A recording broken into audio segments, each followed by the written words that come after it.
welcome back to the show. Today we are talking about trade requests, a trend that I believe started with Allen Iverson in 2006, but now is ubiquitous across the entire NBA. It seems as though that every offseason a star player says I want out and becomes a free agent, regardless of how much time is left on his contract. This has caused what is now called the player empowerment era, which may be coming to an end potentially. Stars like Carmelo Anthony, James Harden, Kevin Durant, and now Damian Lillard have discovered that they may be under contract for a long time, but they still have a lot of leverage. I think this is a reaction to the fact that players aren't able to control when they're traded or where they're traded to. For a long time, there was this sense of loyalty to a particular organization and their fans. But then we saw some pretty cold moves by these organizations trading away their most devoted players, like when they're no longer of use to the organization with Isaiah Thomas in 2017 and the Boston Celtics, or in a particularly cruel fashion with Harrison Barnes in 2019 when the Dallas Mavericks traded him to the Sacramento Kings mid-game.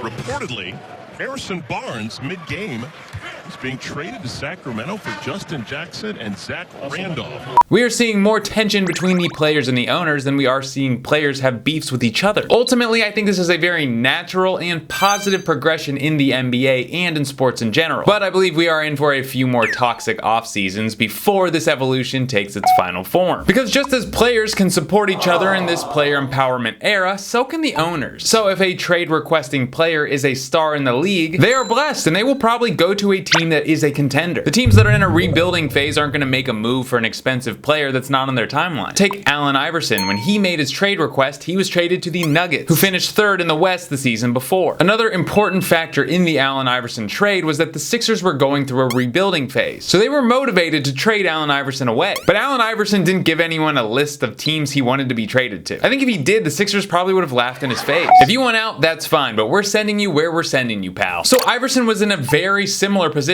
as Dame is now. Damian Lillard is on one of the most expensive contracts in the league for the next 4 years. That's a long time. If he's going to a team, it's a team that wants to win right now. And now we have to talk about the elephant in the room that I'm just now hearing NBA media talk about. Dame is a great player, but the price of his contract is on the same level as Giannis and Jokic. Not only is Dame not on their skill level, he's not the same age as those guys. He's 4 or 5 years older. Dame signed an extension last summer that put him on the books at the age of 37 for $62 million. I'm kind of excited to say this, and I believe it's true. Damian Lillard is a neutral or potentially a negative asset. What do I mean by this? Well, let's take the example of Bradley Beal this year. Bradley Beal has 4 years left on his contract because he was extended by the Washington Wizards last year. This was a gross overpay for Bradley Beal, and I know he is good, but these supermax contracts are only going to benefit your team if your guy is on an S tier. In my opinion, that's Jokic, that's Giannis. Even Embiid, I'm a maybe. Both Dame and Beal aren't even close to being on this level. I don't think anyone would disagree with me unless you're a Suns fan that the Beal contract is a negative asset, meaning it's an albatross. An albatross is a dead bird that hangs around your neck and it doesn't go away. His contract is so expensive, it's going to cripple whatever team has it. Right now, it's the Suns. Apparently, old Isaiah Thomas, not the one I mentioned earlier, talked Matt Ishbia into trading for Beal. Matt Ishbia, the new owner of the Suns. And Isaiah Thomas does not have the best reputation for assembling NBA teams. And here's the proof that that Beal contract is a hot pile of DC sewage. Here's the return for Beal: an aging Chris Paul, a couple first-round pick swaps, and second-round picks. Not really what you'd expect for a guy making $230 million over the next 4 years. The Wizards got lucky that anyone would take that deal for anything. They should have never signed that contract. When Beal is going into the last year of that contract at 34 years old, getting paid $57 million, Matt Ishbia is going to feel the full weight of that dead bird around his neck. And he's not going to be able to trade that expiring contract because Bradley Beal has a no trade clause. So if you try to trade him to a garbage team, he's going to say, no, I don't want to go there, and you're still stuck with Bradley Beal, paying him $57 million. This is why teams are wising up to these supermax and max contracts, because the NBA always allows a team to sign their own players to the most amount of money. This is the league's way of encouraging players to stay with their team. Teams usually offer their players this max amount of money, and the guys always take it because they're so loyal to their organization, their team, their fans, and their city. That's why they choose to to stay on their own teams because they're awesome guys and they got a ton of integrity. Wrong, they stay on their own teams because it's the biggest paycheck. How can I say that? There's no way to prove the motives of these players. Actually, there kind of is. Because within a year or less of signing these giant monster contracts that put them on the fast track to becoming billionaires, they ask for a trade. Dame has his cake, and now he wants to eat it. The cake is the $250 million he's guaranteed over the next 4 years, and eating it is playing in Miami with the current Eastern Conference champions. I'm sorry to say it, Blazers fans, but Damian Lillard did not stay in Portland because of loyalty. He stayed in Portland because of greed. I think the worst part of it is that Dame criticized players like Paul George and Anthony Davis for requesting trades and going to super teams, but now that he's in a similar situation on a team that's not going anywhere and is forced to rebuild, he's doing the same thing. I think a fatal flaw of any professional athlete is indulging in being beloved by your fans. Your fan base does not love you unconditionally. As soon as you abandon them, all those years of adoration turn into resentment. That's sports, you gotta embrace it. These love-hate relationships are just compartmentalized emotions to make a game more fun to watch. Look at Kevin Durant. He thought leaving the Oklahoma City Thunder in 2016 to go to the team that beat them in the playoffs wouldn't upset the Thunder fans and they'd be happy for the next step in his basketball journey. No, they were super mad. They hated Kevin Durant because they are Thunder fans. They are not Kevin Durant fans. I know I give Kawhi a lot of guff, but I gotta say, he handled his trade request very well. I don't think Kawhi gets too emotionally attached to anything. I think he knew the Spurs fans would be upset and they'd have the right to be upset. He didn't care, he just played basketball. The fans saw that he wasn't emotionally affected by their criticism, so they moved on. If you're not getting a reaction, antagonizing someone gets kind of boring. If the Dame trade doesn't happen and he doesn't report to training camp, Dame could go from the city's beloved son to the Judas Iscariot of the Pacific Northwest. If you didn't understand that reference, you should read your Bible. Alright, I'm done talking about Dame. I want to talk about the 3 potential outcomes of having a trade request rejected. Let's start with Kevin Durant last summer. Durant wanted out of Brooklyn, but the Nets said no. The reason being the Nets didn't want to rebuild. They wanted to continue to be good, meaning they wanted good players coming back for Kevin Durant, not draft picks. Any team Durant wanted to go to was going to have to give up their good players, meaning Durant would end up on a team without any good players. So Durant just kept playing for the Brooklyn Nets and he played really well. Very mature of Kevin Durant. I should also say Anthony Davis did the same thing when he wasn't traded before the deadline in 2019. Also very mature of Anthony Davis. The next option is behaving like Ben Simmons when he wanted to trade from the 76ers. The 76ers refused his trade, so what did he do? He didn't play. He didn't even show up. Not very mature of Ben Simmons. This resulted in Ben Simmons losing a lot of money and a legal settlement regarding his compensation for that year. Not a good look for Ben Simmons and also not a good look for the NBA. That's not the kind of drama that's positive for the league. The third option is the funniest option. Let yourself go during the offseason and phone it in while you're on the court and inevitably your team will trade you. This is what James Harden did in 2021 when he forced his way out of the Rockets to the Nets. This seems immature, but I gotta say I respect it for some reason. He fulfilled his contract and he didn't lie and say he was injured. Not very mature of Harden, but I gotta say I can't call him immature for that. I think we're seeing players that have forced trades in the past or maybe just been generally dysfunctional have fewer options when it comes to the offseason. I'm talking about Kyrie, Harden, Russ, and even KD to some degree. I think we're seeing teams wise up to the fact that creating a nice work environment makes you win and it also just makes your life easier.